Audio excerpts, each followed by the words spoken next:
Students today. Now what I'm going to try and do is link these two, see if it works. If not, but at least we'll have the podcast. Now, today's one of structure, if I remember rightly. We're going to do some of that thinking about. If I just recap a bit.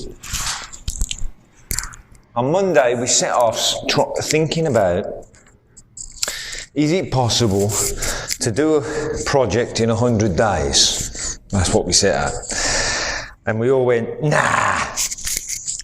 Yeah, by 11 o'clock, they're all going, we're going to do this. And by 1 o'clock, they'd finished it. Not true.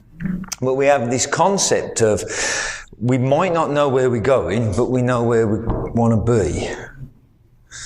Well, day by day, we know where we want to be. And so that was sort of Monday. And I was really sort of focusing, I think, on issues to do with confidence and motivation. And I'm trying to convince everyone that in my academic career, at least, all I have ever needed is to sort of do something next. Then we set you some homework and you went home and you've worked out. It was fab, actually. Absolutely fantastic. Project titles, aims, and we agreed they're probably not going to be the thing you're going to end up with, but they are going to be the start, the thing you're going to do next. I've just thought I need a pen and I don't have to disturb this blinking camera, so I'm going to do my best to get a pen. No.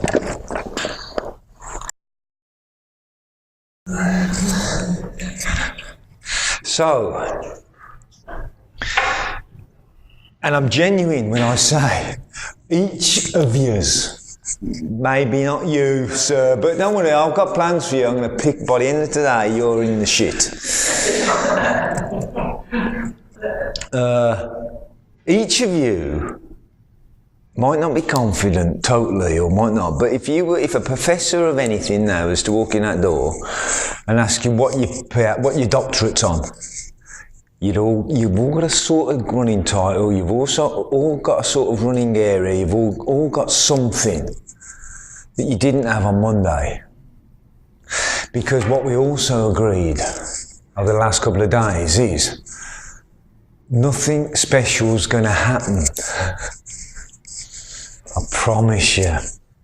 You are not going to get to the end of the next year and go, I finished the talk part. Bring on ethics. Oh, now I know what I'm doing. It's not going to happen. It won't happen. You guys, you are 30 days behind someone who's done 4 years. That's what I decided yesterday. You don't believe it though? I do believe it. You do? Yeah. I know you believe me, but do you believe it? I believe you doing. I'm shit, I don't believe myself. That's sort of where you're at. Because why wouldn't you be? Because I'm standing up here going, you know what? You could do your doctorate from now. And you go, well, I don't feel as though I can. I don't feel as though.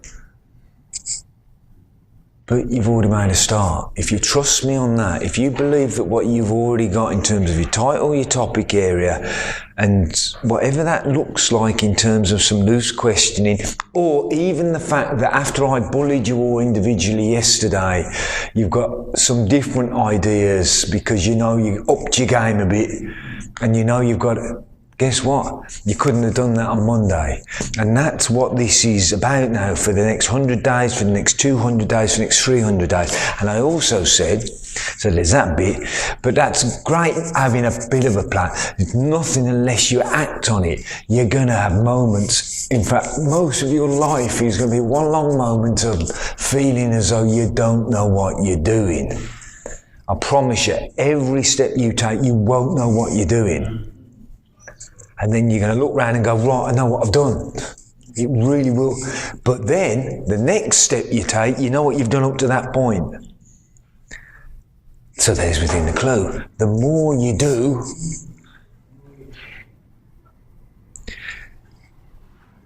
20 minutes a day It's amazing. Now I know, young sir, you're going to go, I can't just do it. Now I also know that neither can I really. I like big blocks of time to think. I like to do 3 days at a time. Chances of me ever getting 3 days at the moment are just nil.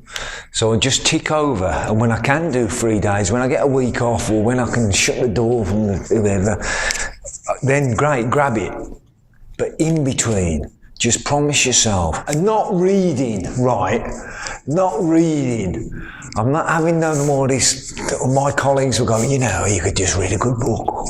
You've got to read Faust. So everything I say is true, apart from Faust. You missed out yesterday, you did. Chris sold his soul to the devil. Or at least there's a play on words there. It could be that that's where you're thinking about how you could work that out as a myth, as a story, as an archetypal for man's.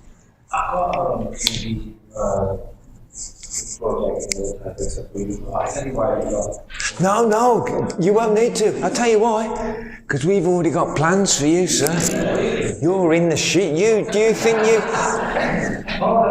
Yeah, we got plans for you. By this afternoon, you'll be resigning. Although email it if you want, but I suspect it'll be different by the time you get home tonight. Right, so 20 minutes a day doing something. You know, sometimes I just sit there. Not last night, the night before. And I'd gone home and I was having to think about the next day and so the Camsville stuff. And I sat on my computer and I just tapped away it was 10 minutes, 20 minutes, and realised I was tapping away on the wrong draft. Because I don't know if you know, I save it in drafts. And so at the moment, on one of my pieces of work, I'm on May 19C, you see. And then in June, I'll start June 19. So I'll also, and then it'll become a few days after that, or when I think I've got enough to lose, I'll rename it June 19A. And so some months I end up on HIJK, and some months I end up on A. But I'm always in tune with it. I'm just staying in touch, because you know as well as I do now that you're going to go through months and months and months of feeling crap, not knowing what you're doing, and good work needs that wilderness. Good work needs thinking time. It needs 20 minutes a day from now on. You promise yourself that, and I promise you by June, when we meet again in June, all your projects might even be changed. You're going, I'm starting off with that. I'm going to do this now. But you wouldn't have done that unless you've started these days. That's our point. And if I can convince you of that, you're going to be so well ahead in 1 year's time when you should be starting. You'll have already started. Structures. So then we started to think, well, it's all right having all this fancy motivational speak doing, it's all right, you're telling us, because we all know what we've got to do anyway. We've got to suffer. Right, we've got that. We can do that. We've been doing that. And it's all right, sort of, we get the general gist that we have to start somewhere, we go with that. But what does it look like? And I think when we drew up those original words on Monday, it was a case of, well, projects are projects. Those of you that, has anyone managed to start having a look through Camsville yet and seeing how weird and wonderful? When you start seeing, you'll start going, oh, that's the range of possibility. So, as we said, whether it's your portfolio or your dissertation, you can have a normal dissertation. And I've got these handouts, and we're going to sort of start with this normalness. And we already have really. You need a title, need some aims, need some background, need a topic, need a research statement, need this. You're going to need literature, you're going to need that, and you're going to go results, discussion chapter, conclusion, recommendations, references, appendix. Give me a doctorate.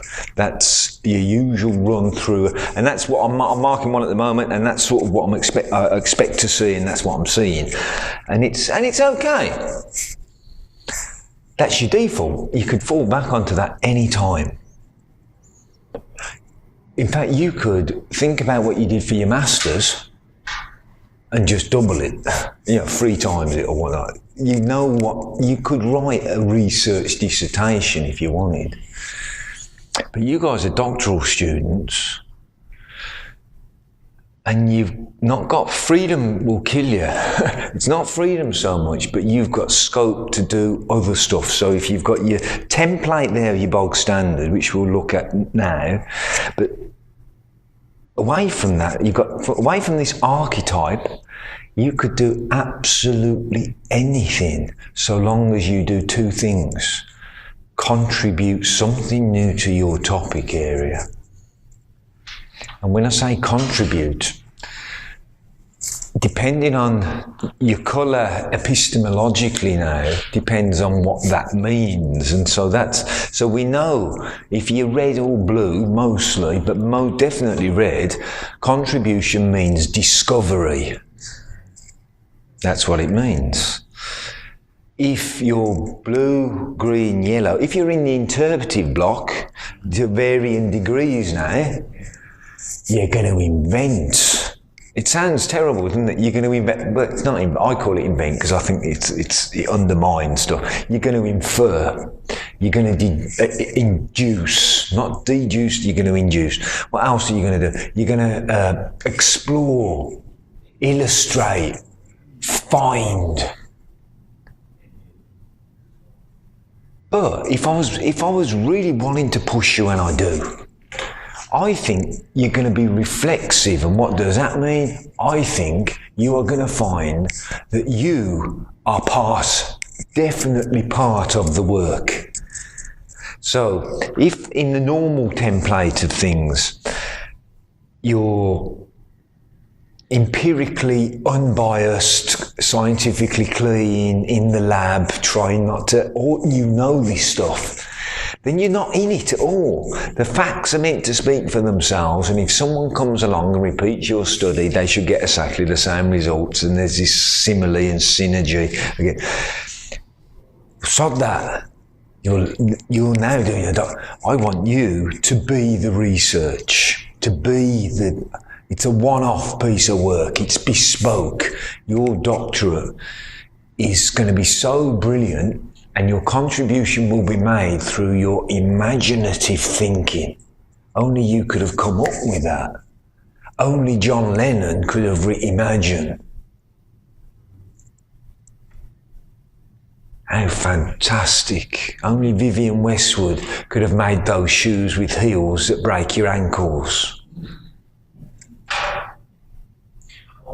Only you can make comment in the way that you do to your project.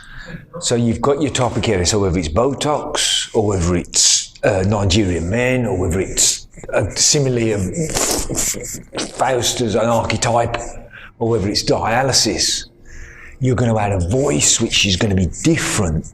And how did they come up with that? How come that's there? I want it so weird and wonderful that people are going to go, well, that's not real. Well, it's obvious it doesn't matter. But you're going to defend it, and in years to come, people are going to go, actually, that was a real insight. First time we ever thought that. So when Roland Barthes in the 60s started going, you put these first squares together and you have the sign. And everyone's going, science is more than that. We're busy sending a man to the moon, mate. We need to know how oxygen works. This ain't science. That's what we're up against. And that's what you're going to be up against. Ridicule and hate.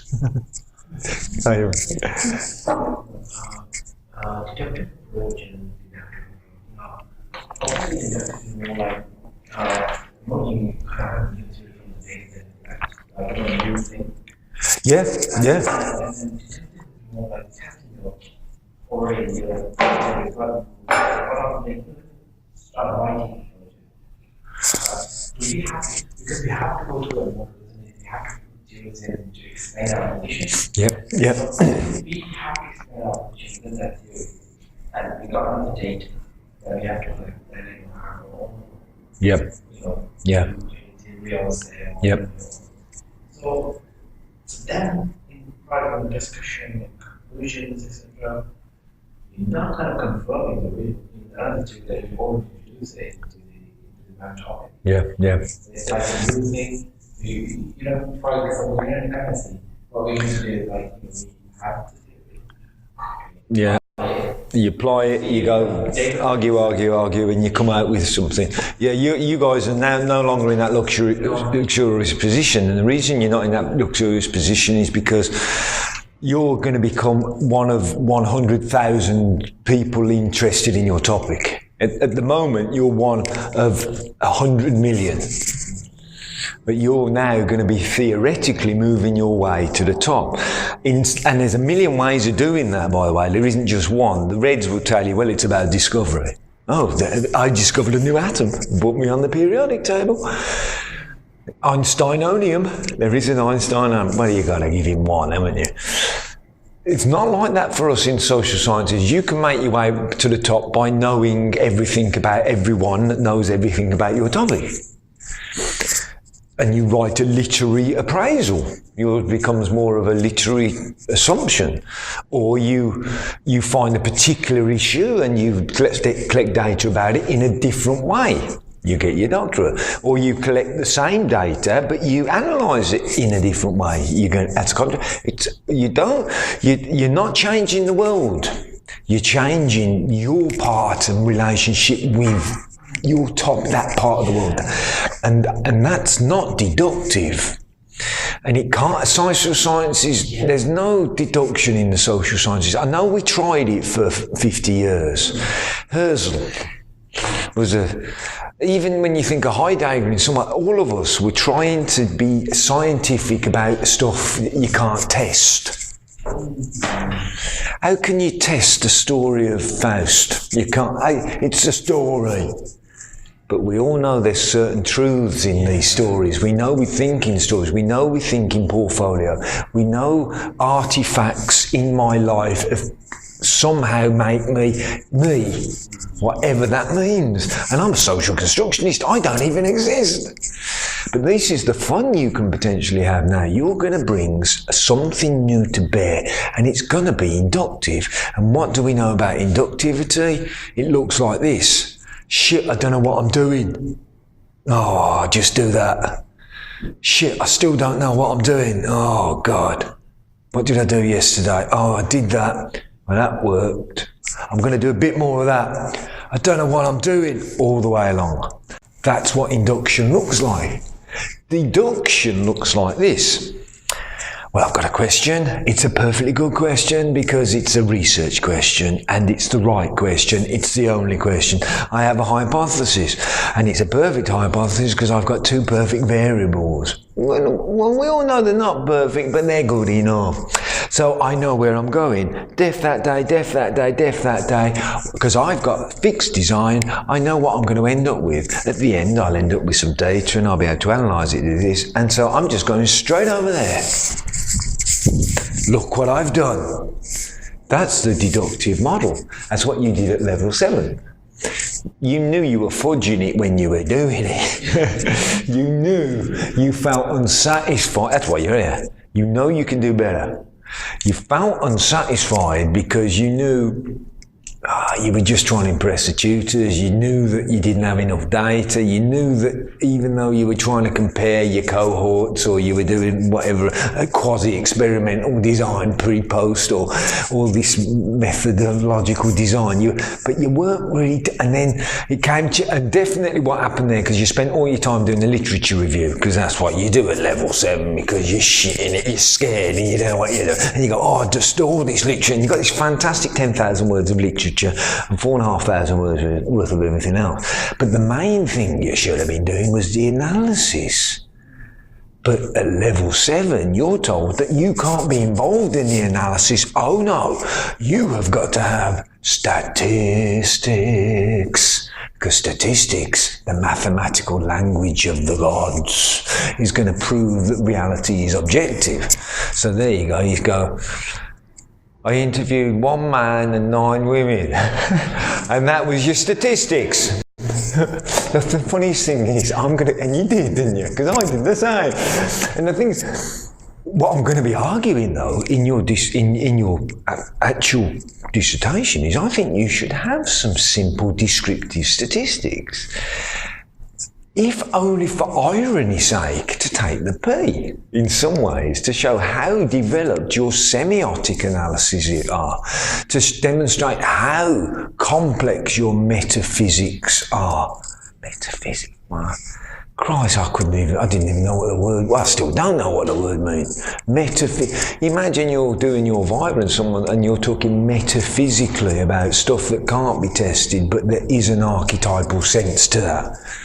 That's really complex thinking. Far beyond, put something in QDOS, push the button and it comes up. There's a 7.1 chance that your deductive reasoning's a load of crap. Only 7.1. 71% chance that it's a load of crap. Got ya, that's more like it. You don't need to worry about that sort of stuff. So you find yourself now going, I need to be deductive, don't need to be deductive, need to know what I'm doing. It's no wonder you get paralysed, isn't it? And it's even worse than that, because what's going to happen, and this isn't for the camera, is that you're going to meet other idiots like me walking around the university going, well, you need a research question. You need to have a hypothesis. You need to get your variables and then it will all fall into place. Unless it has some pragmatic outcome, there's no point doing research. Oh, Vienna School, don't you know? And it's going to undermine your confidence all the time. All the time. You know, what you need to do is to do something now. And I promise you, if I thought any of your ideas that I heard yesterday were shit, I'd have took you to one side afterwards or sometime before to now, and I'd have gone, do this instead. I would have, because I want you to all do well. Every one of your ideas is going to smash because it can contribute. That's all you got to do. That's all you got to do. You're climbing your way to being in the top 100 to 10,000 people in your topic area. And you've got to say it in such a way that they go, it's worth listening to, or worth ignoring. It works both ways. Get your peer group to hate you. It's sort of important, because someone who knows their stuff enough to say, well, actually, I think the opposite. You've got to have some balls to be able to do that. I get that all the time. Why don't you do some proper research? Why are you just writing stories?